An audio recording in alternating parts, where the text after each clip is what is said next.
চারটি আলামতে বুঝবেন আল্লাহ আপনাকে ভালোবাসেন। আল্লাহ তাআলা মানুষকে আশরাফুল মাখলুকাত হিসেবে সৃষ্টি করে তার ভালোবাসার প্রমাণ দিয়েছেন। সকল বান্দার প্রতি তার দয়া অফুরন্ত।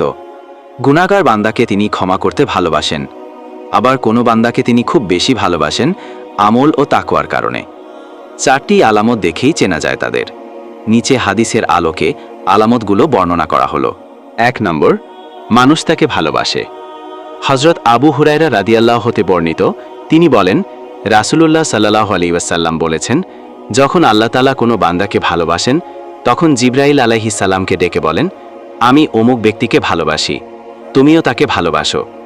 অতঃপর জিবরাইল আলাইহিস সালামও তাকে ভালোবাসতে থাকেন এবং আকাশে ঘোষণা করে দেন যে আল্লাহ তাআলা অমুক ব্যক্তিকে ভালোবাসেন, তোমরাও তাকে ভালোবাসো। তখন আকাশের অধিবাসীরাও তাকে ভালোবাসতে শুরু করেন। অতঃপর সেই বান্দার জন্য জমিনেও স্বীকৃতি স্থাপন করা হয়।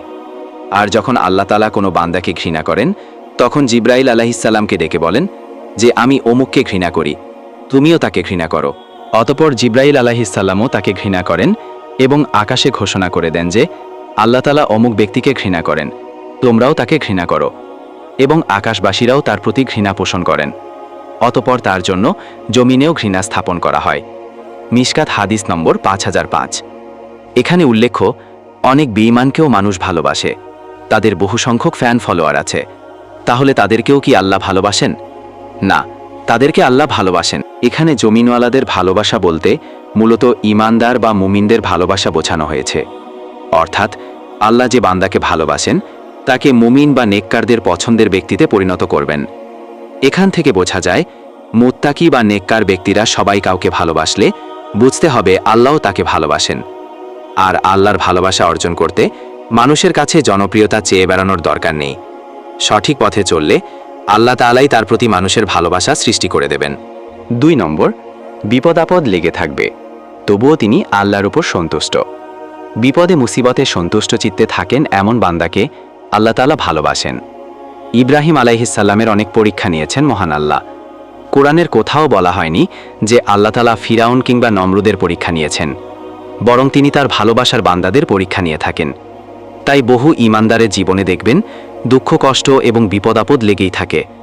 এর কারণ ব্যাখ্যা করে রাসূল সাল্লাল্লাহু আলাইহি ওয়াসাল্লাম বলেন, মুমিনের জন্য দুনিয়া কারাগার সদৃশ ও কাফিরের জন্য জান্নাত সদৃশ। মুসলিম হাদিস নম্বর 2956। আল্লাহর রাসূল সাল্লাল্লাহু আলাইহি ওয়াসাল্লাম বলেন, আল্লাহ যখন তার কোনো বান্দার মঙ্গল সাধনের ইচ্ছা করেন তখন দুনিয়ায় তাকে তাড়াতাড়ি বিপদ আপদের সম্মুখীন করেন। আর যখন তিনি কোনো বান্দার অকল্যাণের ইচ্ছা করেন তখন তার গুনাহের শাস্তি প্রদান থেকে বিরত থাকেন। অবশেষে কিয়ামতের দিন তাকে পরিপূর্ণ শাস্তি প্রদান করেন। আর আল্লাহ তাআলা যখন কোনো সম্প্রদায়কে ভালোবাসেন তখন তাদেরকে পরীক্ষায় ফেলেন। যে তাতে সন্তুষ্ট থাকে তার জন্য আল্লাহর সন্তুষ্টি থাকে, আর যে তাতে অসন্তুষ্ট হয় তার জন্য আল্লাহর অসন্তুষ্টি থাকে। তখন সেই বান্দারাও এই পরীক্ষা ও মুসিবতকে কল্যাণকর মনে করেন। আবু সাঈদ খুদরি রাদিয়াল্লাহু হতে বর্ণিত, তিনি বলেন, আমি নবী করিম সাল্লাল্লাহু আলাইহি ওয়াসাল্লামের কাছে ছিলাম। তখন তিনি ভীষণ জ্বরে আক্রান্ত ছিলেন। আমি তার ওপর আমার হাত রাখলে তার গায়ের চাদরের ওপর থেকেই তার শরীরের প্রচণ্ড তাপ অনুভব করলাম। আমি বললাম, হে আল্লাহর রাসূল, কত তীব্র জ্বর আপনার? তিনি বলেন, আমাদের নবী রাসূলদের অবস্থা এমনই হয়ে থাকে। আমাদের ওপর দ্বিগুণ বিপদ আসে এবং দ্বিগুণ পুরস্কারও দেওয়া হবে। আমি বললাম, হে আল্লাহর রাসূল, কার ওপর সর্বাধিক কঠিন বিপদ আসে? তিনি বলেন, নবীদের ওপর। আমি বললাম, হে আল্লাহর রাসূল, তারপর কার ওপর? তিনি বলেন, তারপর নেককার বান্দাদের ওপর। তাদেরকেও এতটা দারিদ্র পীড়িত হয় যে শেষ পর্যন্ত তার কাছে তার পরিধানের কম্বল ছাড়া আর কিছুই থাকে না। তাদেরকেও বিপদে এত শান্ত ও উৎফুল্ল থাকে যেমন তোমাদেরকেও ধন সম্পদ প্রাপ্তিতে আনন্দিত হয়ে থাকে। ইবনে মাজাহ হাদিস নম্বর 4024। অন্য বর্ণনা এসেছে, কোনো ব্যক্তির জন্য বিনাশ্রমে আল্লাহর পক্ষ থেকে মর্যাদার আসন নির্ধারিত হলে আল্লাহ তার শরীর, সম্পদ অথবা সন্তানকে বিপদগ্রস্ত করেন। অতঃপর সে তাতে ধৈর্য ধারণ করলে শেষ পর্যন্ত বরকতময় মহান আল্লাহ কর্তৃক নির্ধারিত উক্ত মর্যাদার স্তরে উপনীত হয়। আবু দাউদ হাদিস নম্বর 3090। 3 নাম্বার, দুনিয়ামুখিতা থাকবে না। আল্লাহ যাকে ভালোবাসেন তার মধ্যে পদ পদবী, অর্থ সম্পদ, প্রভাব প্রতিপত্তি এসব দুনিয়াবি কোনো কিছুতে তার আকর্ষণ থাকবে না। আল্লাহ তাআলা কিছু বান্দাকে ভালোবেসে এসব থেকে দূরে সরিয়ে রাখেন। চাইলেও তাকে এসব কিছু দেওয়া হয় না। মূলত আল্লাহ তাআলা সেই বান্দাকে পরিকল্পনাভাবে দুনিয়াবি ফায়দা থেকে সরিয়ে রাখেন। সুবহানাল্লাহ। এ বিষয়ে অনেক হাদিস পাওয়া যায়। তার মধ্যে একটি হচ্ছে কাতাদা ইবনে নোমান রাজিয়াল্লাহু থেকে বর্ণিত, রাসূল আল্লাহ সাল্লাল্লাহু আলাইহি ওয়াসাল্লাম বলেছেন, আল্লাহ যখন কোনো বান্দাকে ভালোবাসেন তাকে দুনিয়ার প্রাচুর্য থেকে বাঁচিয়ে রাখেন, যেমন তোমাদেরকেও তার রোগীকে পানি স্পর্শ করলে যার অসুবিধা হবে তাকে পানি থেকে বাঁচিয়ে রাখে। তিরমিজি, হাদিস নম্বর 2036।